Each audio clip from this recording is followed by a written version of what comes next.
I can't eat this trash. Ha ha! My mother-in-law began throwing the food I had cooked into the trash. Mom, let's go out and eat something nice. Saying that, my husband and mother-in-law left the house. Left on my own, I sat at the dinner table and quietly ate what I had cooked. The next day, when I returned home from work, my mother-in-law began furiously questioning me. What in the world did you do? My name is Remy. I'm 32 years old, and I work in a clothing store. It's a store for brand name clothing, so working there means being very serious about customer service. How can you make someone feel good about their purchase? How do you adapt your customer service to individual customer needs? You need to constantly think about those sort of things in order to make sales. I'm proud of my job and work very seriously every day. I graduated from a fashion school and have been working at the same store for 12 years now. I'm currently the store manager, and I work hard together with my team. Because I focus on my work so much, I was a bit of a late bloomer when it came to romance. My friends and colleagues all got married and had kids one by one. Going to all of their weddings, I thought I should be next, but I would be concentrating on work and had left love on the back burner. But finally, it was my turn. I met him at a matchmaking event a friend invited me to. His name was William. He worked at the big company and was 2 years younger than me. He was good looking and had a calm personality. I'm sure he was popular, but he had been single for some time.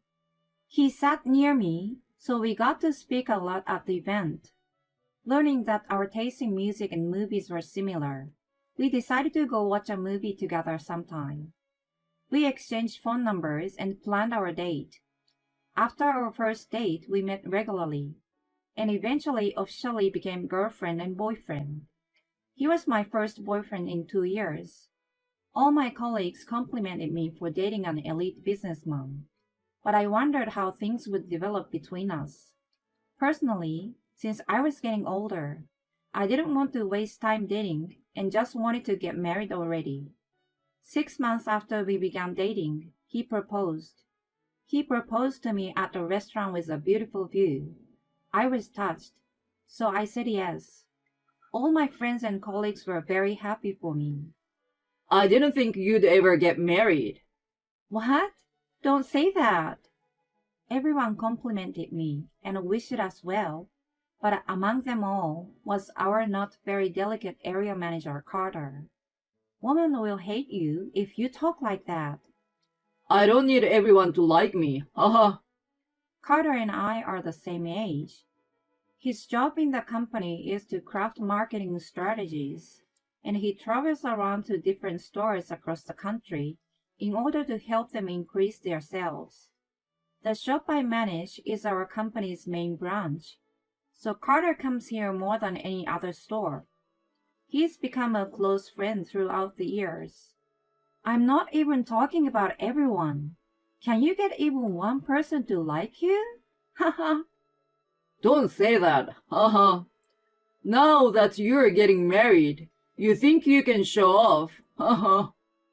I will be happy before you. Haha. Since most of my colleagues are younger than me, there aren't many others that I can joke around like this with. So Carter was very important to me. My marriage started off well, but soon there were some difficulties.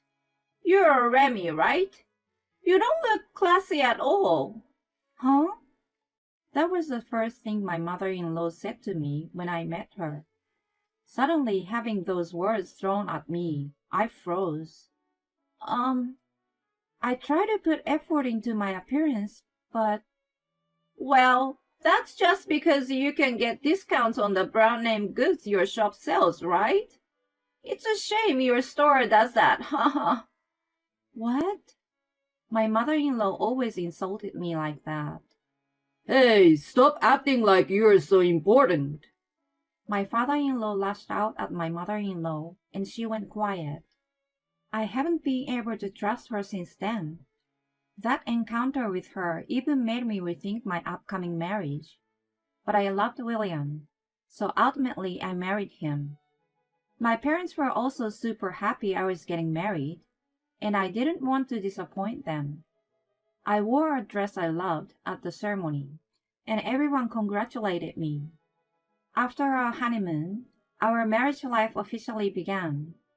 At first, we were very happy.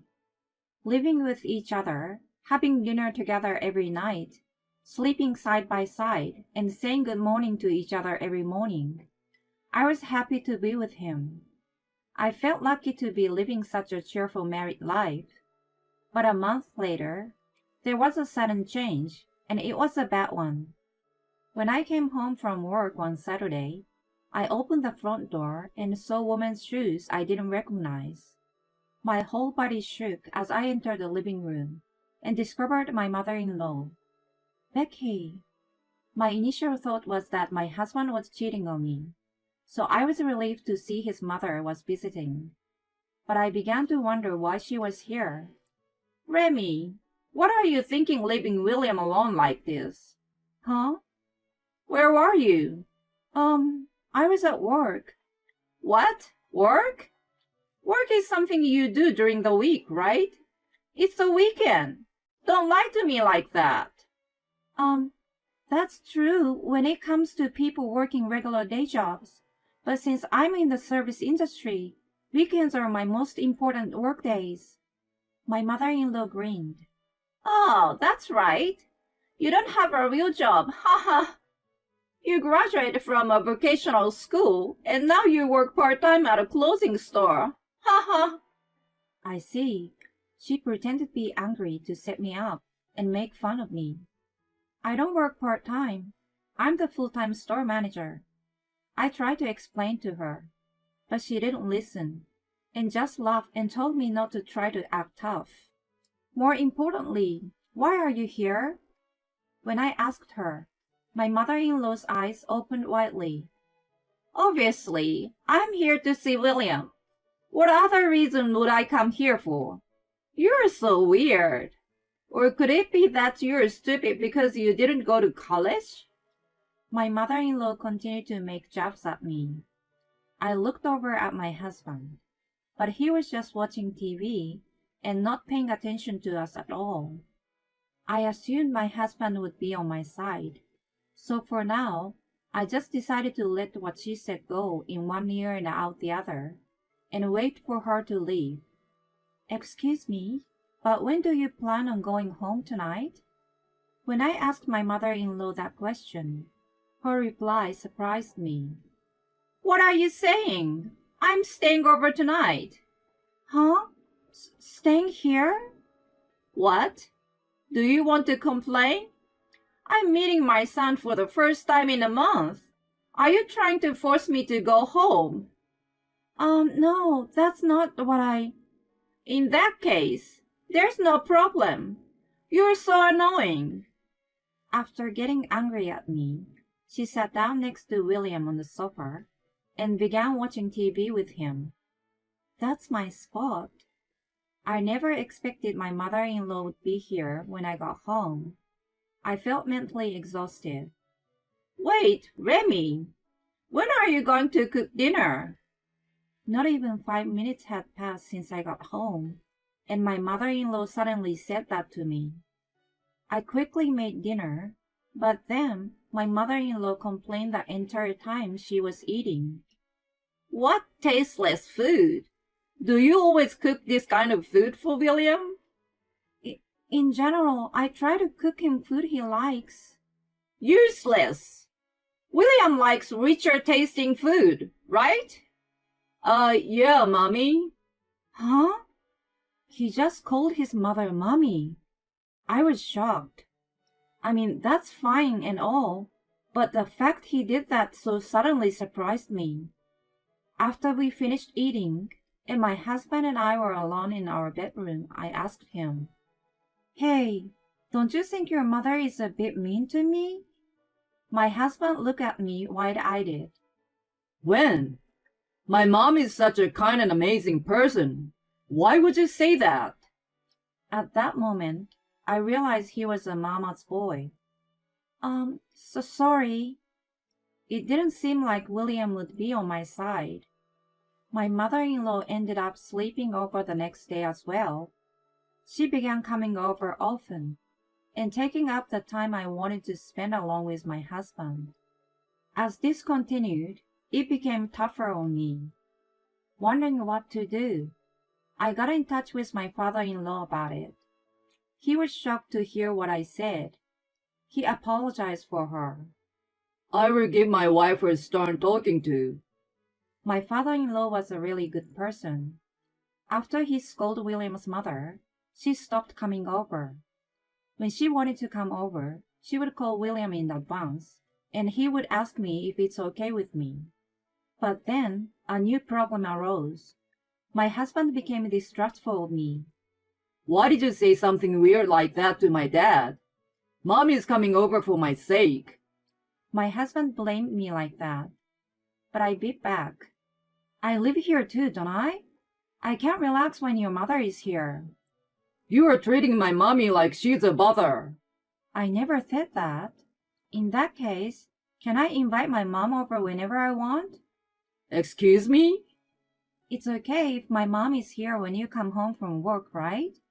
Well, he seemed to accept what I said, but told me that if I treated his mommy like she was a nuisance, he wouldn't forgive me. He was 100% a mama's boy. No matter what happens with my mother-in-law from now on, William definitely won't be on my side. Around that time, something happened that made me completely cut off my ties with my husband and mother-in-law. It was New Year's Eve. Against my will, I was at my in-laws' house. William wanted to celebrate the New Year there. I quickly felt uncomfortable, and that was because my father-in-law was missing. Where is William's father? Oh, he's in the hospital. Huh? The hospital? I haven't heard anything about this. It turns out my father-in-law had broken his leg a few days earlier and was currently hospitalized. Who said I need to tell you? My mother-in-law spoke as if it's only natural I know nothing. My father-in-law had helped me out a lot, and we got along well, so how could she just say that?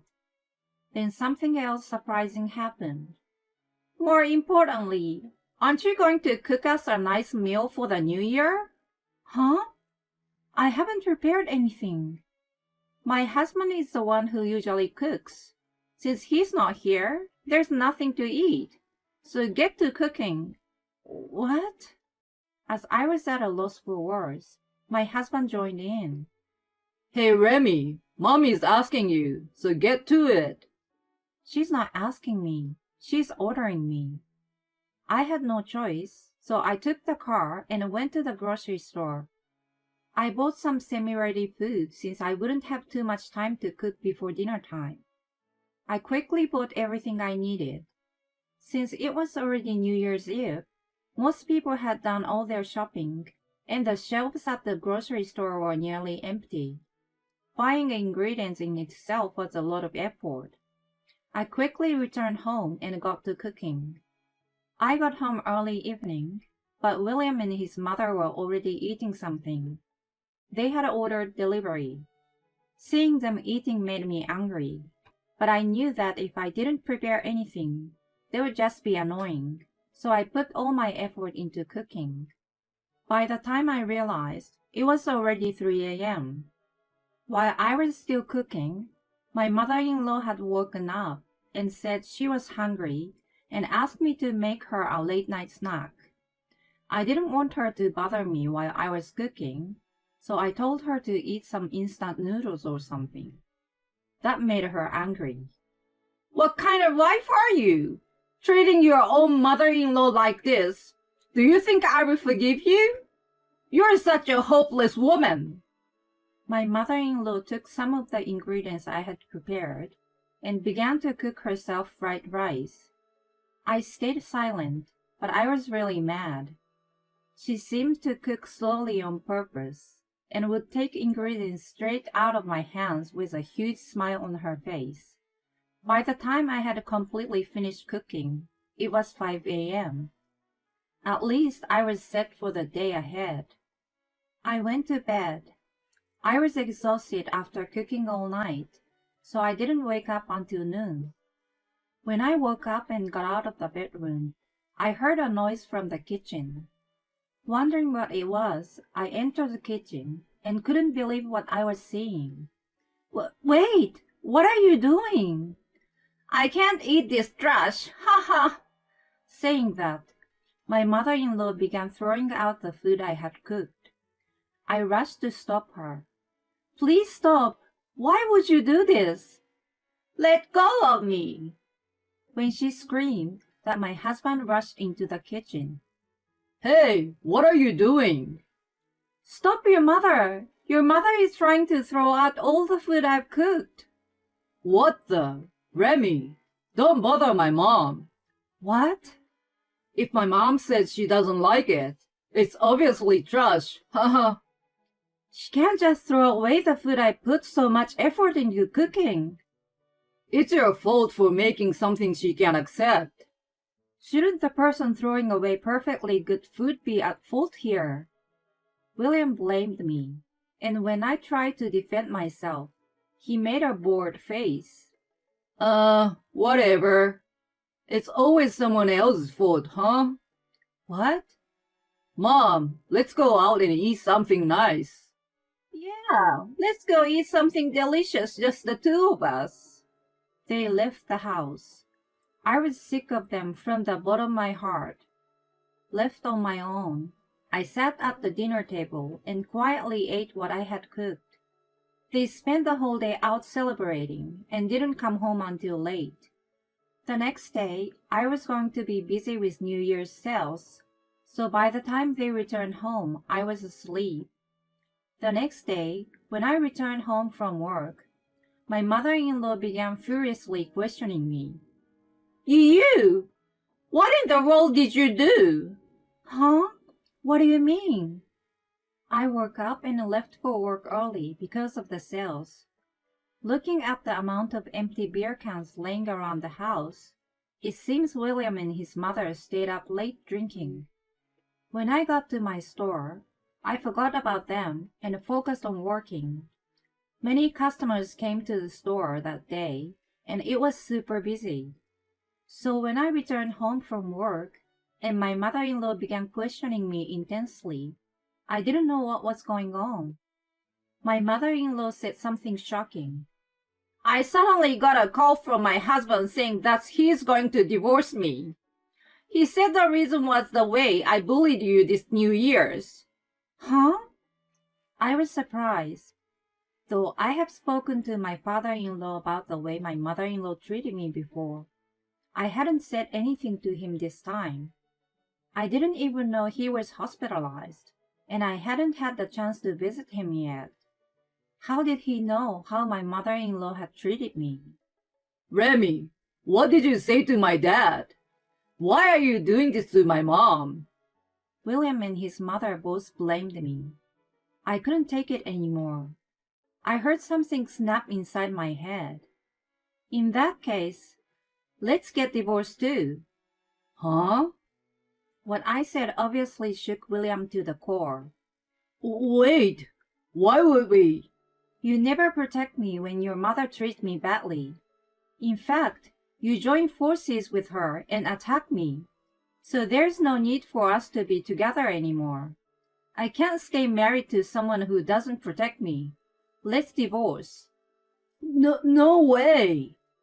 William and his mother began to act nervous, but I was unforgiving. William planned to spend 3 nights at his parents' house, but I packed my bags and went home that night. I quickly gathered my belongings and moved to my parents' house. My parents were surprised when I suddenly came home, but they were outraged when I told them what had happened. They told me I should get a divorce. William called me many times, but I ignored him. Meanwhile, I focused on my work. Once the New Year sales ended and things calmed down, I visited my father-in-law at the hospital. Talking to me, I found out the surprising truth. Since my father-in-law knew that if he wasn't around, his wife might bully me, he hid a camera in their home. Through that camera, he saw how his wife and William treated me. What he saw was so horrible that he decided to divorce his wife. You can use that footage against William when you divorce him as well. He gave me a copy of the recordings. Thanks to those, the divorce ended in my favor, and it was even decided that I would receive monetary compensation from him. One of my employees' boyfriends actually works at the same company as William. The boyfriend spread rumors around William's workplace about what had happened. It quickly became well known that William was a mama's boy who, together with his mother, treated me horribly. He had no choice but to continue working because he owed me money. But everyone he worked with began treating him coldly. When my in-laws divorced, my father-in-law kicked my mother-in-law out of their home. I've heard my ex-mother-in-law is now leeching off of William. William is stuck dealing with the stress of making enough money for two people, as well as paying off the money he owes me. I'm sure it's taking a toll on him mentally. Good, that's what he deserves. I'm into my job as always, and I will make sure I forget this whole mess. One day, Carter invited me out for dinner. I'm inviting you because I'm sure you're feeling down. Not really. Really? I even made a reservation at a fancy restaurant. I guess I will just cancel it then. You should have said that earlier. Let's go. Typical. Haha. I don't know if anything will happen between Carter and I, but if I do get remarried, I wanted to be with someone who will be by my side even though rough moments. Well, in the meantime, I will continue doing my very best as my store's manager.